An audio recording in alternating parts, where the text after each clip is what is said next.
дар робита ба пахши сужаи таҳлилӣ ки санаи 6 феврали соли равон дар барномаи иттилоотии телевизиони Тоҷикистон ки дар он ҳолати синфхонаҳои хунук, набудани омӯзгорон дар дарс, мизу курсиҳои шикаста, инчунин истифодаи технологияҳои иттилоотӣ ва китобхонаҳо аз ҷониби хонандагон инъикос гардида буд, масъулини шуъбаи маорифи шаҳри Турсунзода сари вақт чораандешӣ намуда ҳолатҳои ҷойдоштаро бартараф карданд ва ҳоло рафти дарс дар муассисаҳои таълимӣ ба таври хуб ба роҳ монда шудааст.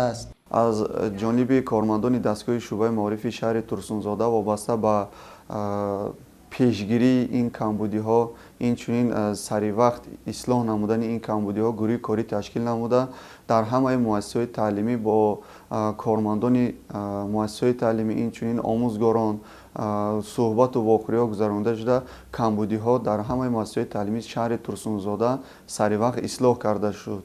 Инчунин вобаста ба ҳолати зимистонгузаронӣ дар муассисаҳои таълимӣ айни ҳол дар ҳолати хуб қарор дошта, ҳамаи муассисаҳои таълимӣ бо печҳои аловӣ ангиштҳо ки бо дастгирии ҳукумати ҷумҳурии Тоҷикистон дар ҳамаи муассисаҳои таълимии шаҳри Турсунзода дастрас гардиданд, омода ҳастанд. ҳолати шишабандӣ дар муассисаҳот аллакай дар ҳолати хуб қарор дорад ва шароити мусоиб вобаста ба таълими хонандагон дар фасли сармо аллакай дар шаҳри Турсунзода ҳама шароитҳо муҳайё гардида шудааст. ҳамакнун дар муассисаҳои таълимӣ ҷараёни зимистонгузаронӣ ба таври зарурӣ идома дошта, масъулин кӯшиш намуда истоданд ки рӯзҳои охири зимистони солҳои 2023-2024-ро бекамбудӣ гузаронанд.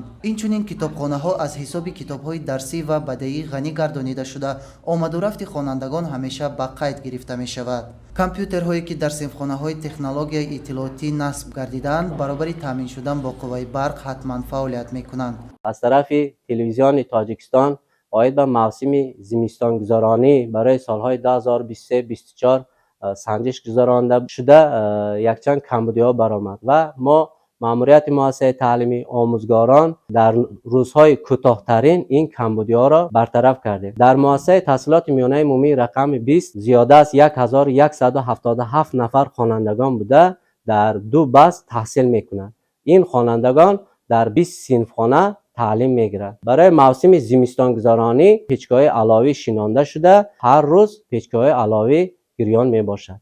роҳбарияти муассисаи таҳсилоти миёнаи умумии рақами 5 оид ба корҳои таъмирӣ бо кумитаи падару модарон ҷамъомадҳо доира намуда кӯшиш карда истоданд ки ба хонандагон шароити хуби таҳсил фароҳам оранд. тибқи иттилои масъулин, ин муассисаи таълимӣ соли 1983 фаъолияташро оғоз намудааст.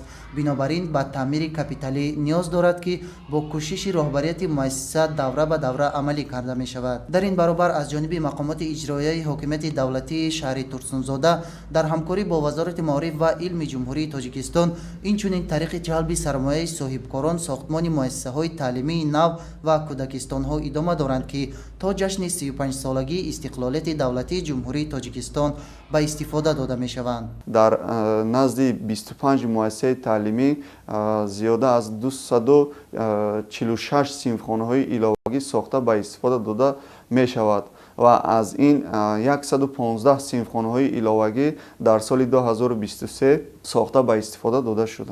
инчунин минбаъд низ бо дастгирии мақомоти иҷрои ҳокимияти давлатии шаҳри Турсунзода дар ҳудудҳои ҷамоату деҳотҳои шаҳри Турсунзода сохтмонҳои муассисаҳои таълимӣ, инчунин муассисаҳои томактабӣ аллакай идома дорад ки дар соли 2023 се муассисаҳои томактабие ки дар шароити замони имрӯза ҷавобгӯ мебошад сохта ба истифода дода шуд. бунёду аз навсозии муассисаҳои таълимии нав, фароҳам овардани шароити мусоид ба хонандагон ва бо ҷиҳози зарурии хониш таъмин намудани онҳо ҳар як наврасу ҷавонро водор месозад ки аз пайи илму дониш бошанд ва аз имконоти фароҳам гардида самаранок истифода баранд. Фаридуни Субҳон, Садриддини Иброҳим, шаҳри Турсунзода, ахбор.